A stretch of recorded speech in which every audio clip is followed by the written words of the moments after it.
Welcome to the Buddy and Friends podcast, a podcast about performers. Let's get on with the show.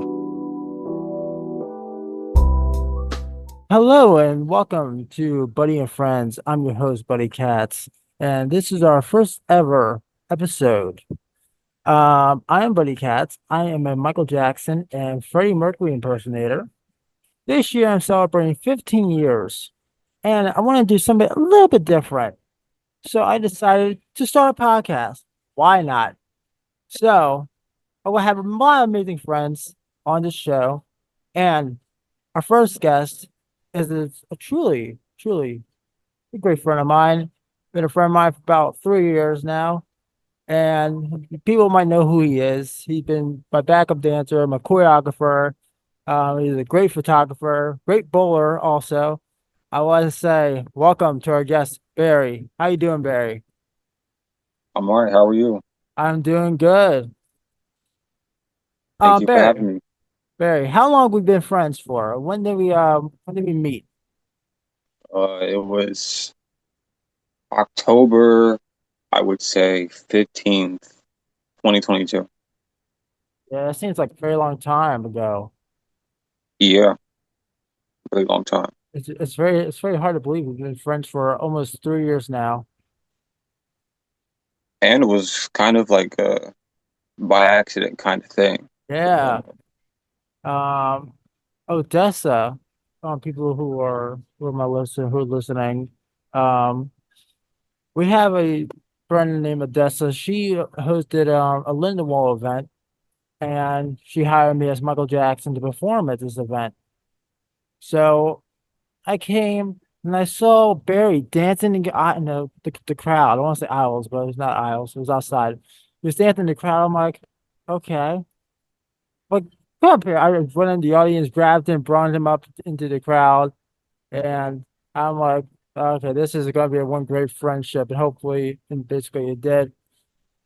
Barry, I'm going to ask you some questions, and hopefully, you can give me some answers. Um, But for people who don't know, our podcast is basically about performers, and I love to tell hear stories from different types of performers, from musicians or dancers. No matter wherever you are in the music industry or performing industry, I'd love to hear your story. So, Barry, what was your early introduction into performing? So it basically started, I would say, around the time that you and I met, because I never really performed like that. Okay. But as I got older, I was coming out of my shell of being like I'm very introverted to myself. So after a while of learning how to dance and whatnot, whenever I'm at parties, sometimes I'll come out of my shell and I'll just start dancing. I'll start dancing to Michael Jackson, Jersey Club, the music that's out nowadays in the hip hop culture and everything. And after a while, I got used to dancing and being in front of a crowd. And then I went to this fall festival that Buddy Katz was at, where you were at, Yep. and my girlfriend, she told me, "Oh, a Michael Jackson impersonator was going to be there." So I'm like, "Okay, I'm gonna go there." And since I knew every song that was played and I knew the dances for those songs, I was like, you know what? Why not dance in the crowd? Because I love these songs and I've been practicing these songs for a while now. All these dances, I'm learning different styles of dancing through these songs, different versions of them, and I'm trying to mimic them as best as I can to feel so I can feel good inside of me because I'm able to copy what Michael Jackson is doing on stage. And when you pulled me on stage and whatnot, that's when I became more out of my shell. I started to just feel in the moment, and I just started dancing, killing it. Mm. We did Thriller, we did Smooth Criminal, Billie Jean. That's when I bust out the moonwalk on the stage and Yeah. whatnot. Everybody screaming, "Oh!" Oh, God, you did a It was moonwalk.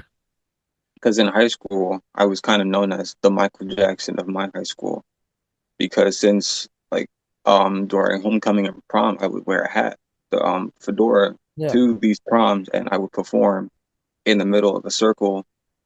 Not much room, but it was good enough, and I would just be Michael, and people love that, and I would do it basically every year that I could, just so people can have these moments, and I can have my moment because I was always the quiet one, so I want to kind of break that cycle and kind of get myself out there. Interesting. Interesting. Yeah, it's hard to, like I said, it's hard to believe that that was 3 years ago, and people went wild for that performance. They loved it. So, my next question for you is, how has performing inspired you through your life? Well, like I said before, it really just inspired me to be myself, kind of be who I am. Because I mean, when I see Michael on the stage, he wasn't so shy and nervous. He was giving it his 110% every show that he did. And I mean, even since I was like a little child, I was watching Michael Jackson, but also not so much performing on the stage, but I've seen his music videos and everything, and I've always admired how like he dances and all of his moves, and I always wanted to learn them. And over time, I've learned almost every single move that he has done on the stage in a music video. Still learning these moves, just to put more in my arsenal, so that way I can say I know how to do these dances. I know different versions of these dances. I can put on one song and do two different versions in the same song because I just know how to do it. Hmm. And that leads me to another question. How long have you been dancing, and how old do you start when you're dancing? Like, how old were you when you started dancing? Started when I was probably around 4 or 5, whenever I was coherent enough to understand or listen to these songs and remember them. But I didn't really start taking it serious and trying to like really learn how to dance until I was in like middle school. I'd say fifth or sixth grade because Hmm. I had friends that were into dancing, and I was still kind of coming up to and learning how to dance, but I was never dancing in front of a crowd. Um, and little slowly but surely, I was getting more comfortable just dancing in a crowd. It would start with me kind of being in a corner dancing, and then eventually it'll me dancing would draw people to me, and then I would just go crazy and just start doing whatever. Like in my neighborhood, we dance to a lot of Jersey Club. It's Hmm. a club kind of music, fast beats. And nowadays it's elevated to becoming more of a worldwide kind of club music that everyone knows. And especially in our areas of New Jersey, Philly, New York, Delaware, it's really popular in the area around here. Hmm. And it's just taught it's elevated people and brought, the young together and into dancing. Interesting. Well, since you've been dancing for a very long time, have you have any like form of training in dancing? Um, I would say so. Normally, before I get into dancing to Michael Jackson, I would just practicing my balance, keeping my balance and whatnot. Hmm. Just kind of isolating my body into certain beats and rhythms of the song.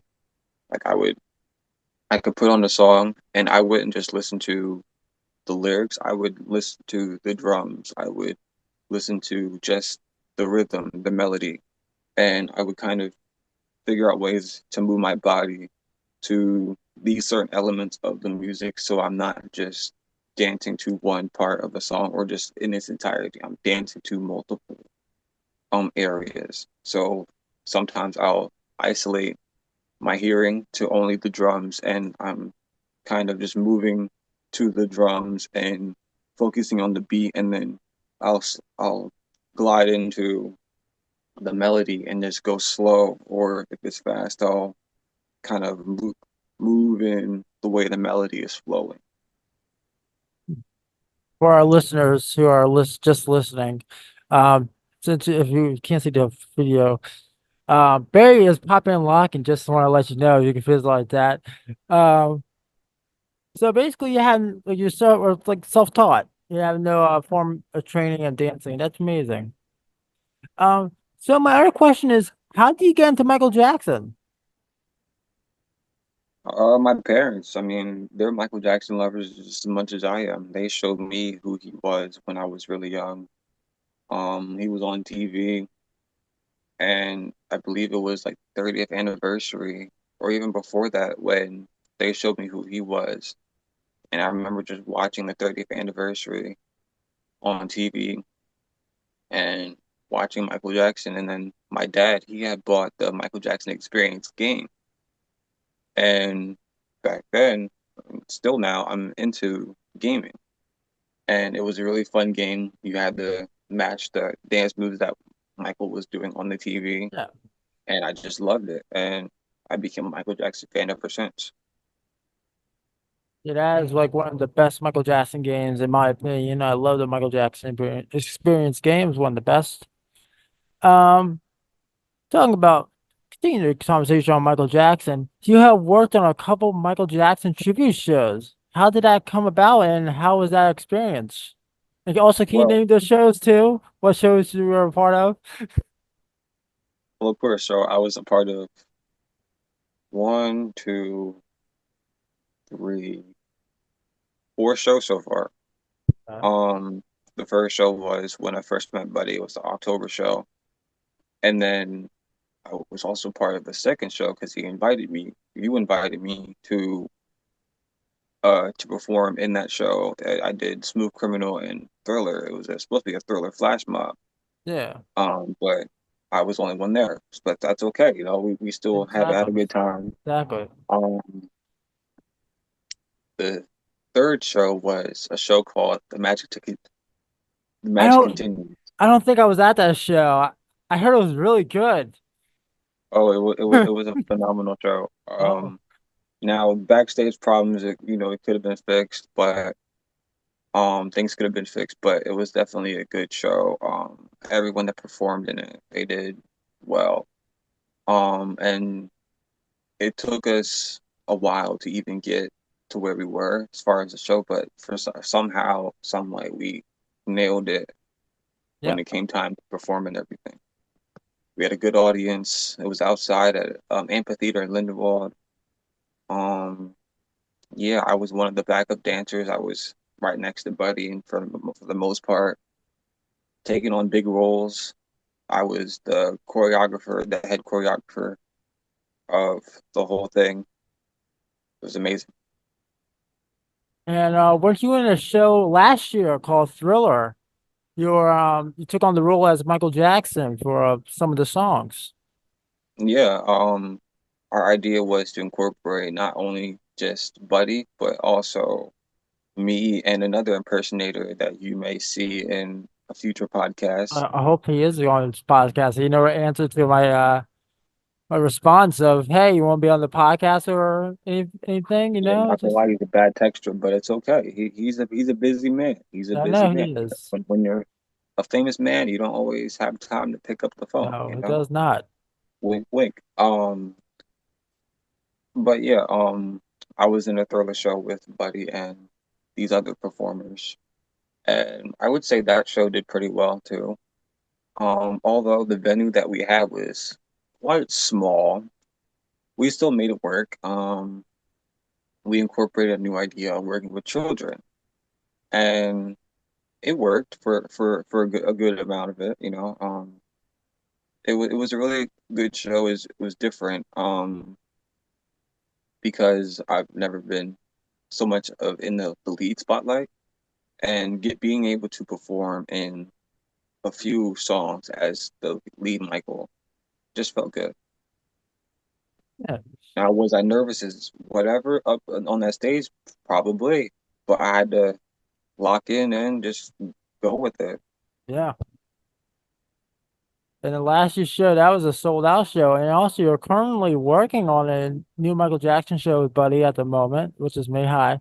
Um, you're also working on a new show. I don't think we could tell much about it, but because I don't know when this episode is going to be released. So I don't know. Should we talk about the next show what we're working Mm, on? we can say a few things, but we can't Okay. say too much because it's still in the process. Yeah. So this show is dedicated to Buddy because he has been performing for 15 years now, Yeah, 15 years. I'm old. and we decided to do, instead of just a normal touring show, we do a show that's based on what the fans want to hear in a way, and also celebrating Buddy. So yeah, we're celebrating two people for it's this show that's coming up, and hopefully people will come see it. And if you did or still listen to this in the future, I hope you did come see it, and I hope you loved it. Um, well, besides being a dancer, you're also a photographer, and you have a photography business. Can you tell me your name of your photography business and how did that come into your life? All right, so my business is called Barry's Digital Eye. Digital Eye is a camera, is what I call a camera because, quite frankly, when you look through the camera, it's shooting through a lens, and the lens is basically an eye. And that camera, since it's so advanced and smart, it's looking at what you're looking at, and it's focusing on what you're focusing on. And when you take that picture, it's focusing on what you saw through that camera. So that's why my business is called Barry's Digital Eye, because for one, I have an eye for photography, and I just love taking pictures. It started kind of at a young age, I would say, not really. I was always called the smart child in the family because I was so much into technology, and I also love art. And over time, I got bored of drawing and coloring and whatnot, and I kind of wanted to go more digital. Kind of wanted to branch out into the technology world since that what was coming up in the future, later times. So I took on graphic design at first, and it was fun. I loved it. It's still something I do nowadays, but if I wanted to turn it into a business, I would need a backup plan. And I picked up photography. I did a couple classes in high school. That's where most of these ideas came about in high school. And I just love photography ever since because my teacher, she put me on to photography, and she taught me how to use a camera personally. And ever since then, I just took off with it. I bought my own camera. It's my senior year. Bought my own lenses and stuff, and I just took off from there. I made my own logo. I made my own merch that it dropped last year, but I only made some for me because I want to show off my brand on, a shirt. Say that, hey, this is me, this is my tag and everything. And ever since I started, it's just been growing. It's a slow process, but I'm currently still progressing in my career, and I hope to go bigger. Sooner or later, I'll be upgrading more in my equipment that I have. I now have two cameras. I started at one camera. Hope to get my third camera soon, pretty soon. That'll be seen in the near future. I do sports photography for the most part. I also do events. So if you ever see me around, or if you see me through social media, you can book me at Barry's Digital Eye.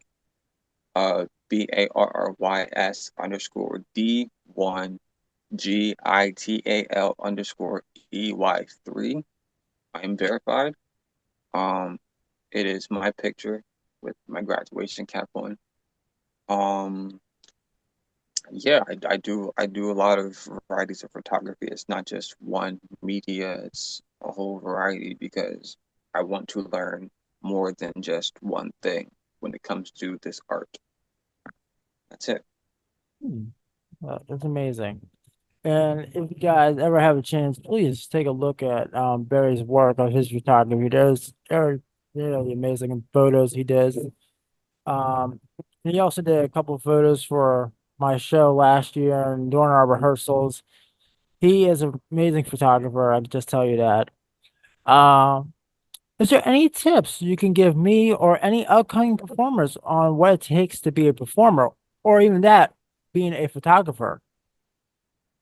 Don't be afraid to get out there and do what you love to do. If you love to dance, dance. If you love to take photos, go out there and take photos. It doesn't matter what you're using to take these photos with, or it doesn't matter what music you decide to dance to.